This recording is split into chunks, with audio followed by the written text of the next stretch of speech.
Everyone knew the monarchy would be forever changed after Queen Elizabeth II died in 2022. What we didn't anticipate, however, is having two senior royals diagnosed with cancer within less than a year after King Charles II's coronation. Many have speculated about what Charles's cancer diagnosis would mean for the monarchy, and the press had barely run out of stories to publish about the king's health when Princess Catherine announced that she, too, had been diagnosed with cancer. This sent shockwaves throughout the world, and instead of speculating about how Prince William and Catherine might have handled the situation if Charles could no longer fulfill his royal duties, the press and the public turned their attention to Prince George in the wake of his mother's diagnosis, wondering what would happen if the young royal had to become king. Hello and welcome to Royal Scandal. Please do well to like, subscribe, comment, and turn on the notification bell so as not to miss out on any news updates. It's a rather frightening thought. If George found himself in the position of having to take on the role of monarch, it would mean that, by some tragic turn of events, both Charles and William could not fulfill their duties.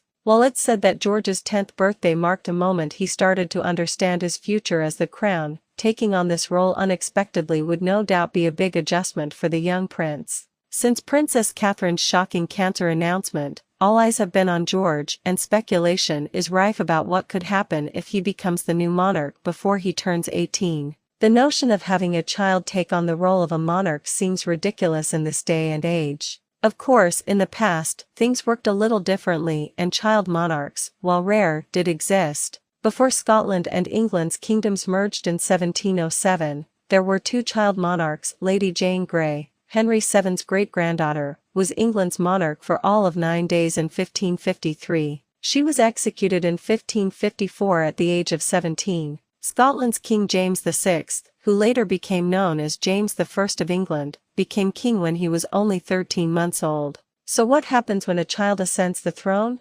Well, in Prince George's case, he would be known as the King of England, but he wouldn't undertake any official royal duties. Instead, one of the senior members of the royal family will shoulder the monarch's responsibilities on his behalf. This person will be known as the regent. Hopefully, this isn't a scenario in which the British monarchy will ever find itself. Royal author Robert Hardman told the Mirror that Prince William and Princess Catherine are doing everything in their power to equip George for his future role. Palace veterans have said that despite George being prepped for his future role as king, his parents would like to delay his official duties until he's well into his 20s. Should the unthinkable happen and Prince George find himself ascending the throne before he turns 18, royal protocol dictates a regent would be appointed to fulfill the young monarch's duties until he comes of age and has the capacity to shoulder the responsibilities that come with being the King of England. The Regency Act was established by the British Parliament in 1937 and stipulates that a regent can be appointed in a few scenarios, one of which is when a monarch under the age of 18 ascends the throne.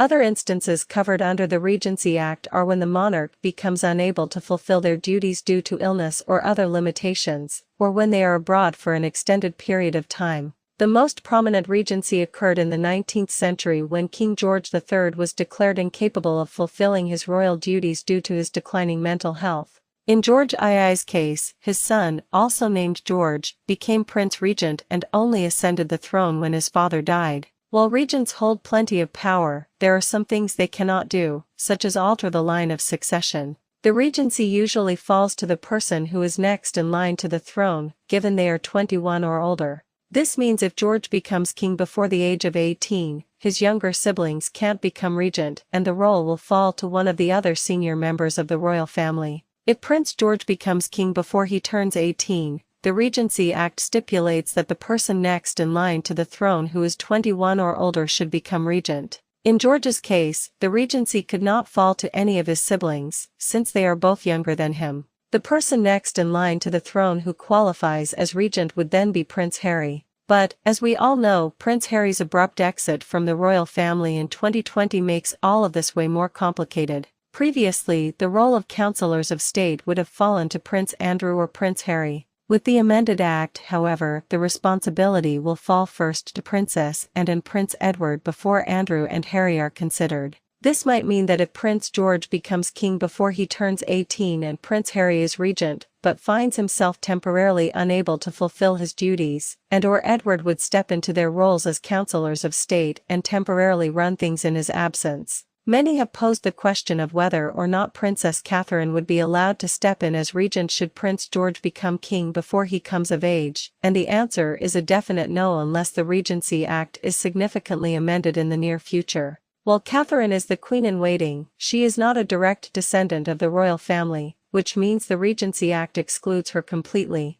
There's a whole slew of royal family members in the line of succession who can step up as regent should Prince Harry decide not to return to help out the family. Still, many of these royals aren't even working members of the monarchy, and Catherine would likely have a lot more experience running things than they do. While abdication is likely considered a dirty word in the royal family's vocabulary, Prince George could decide to forfeit the crown when it passes to him. Queen Elizabeth I's uncle, King Edward VIII, was the last British monarch who abdicated the throne. He ended his reign in 1936 after getting engaged to Wallis Simpson, who was a divorcee. With no children to take his place, the crown passed to his brother, King George VI, who then passed it on to his daughter, Queen Elizabeth II. Since falling in love with and marrying a less-than-ideal partner in the eyes of the monarchy no longer disqualifies one from being the monarch, we can assume that Prince George won't abdicate because of the person he loves. Of course, the possibility remains that he might not want to be part of all the pomp and circumstance.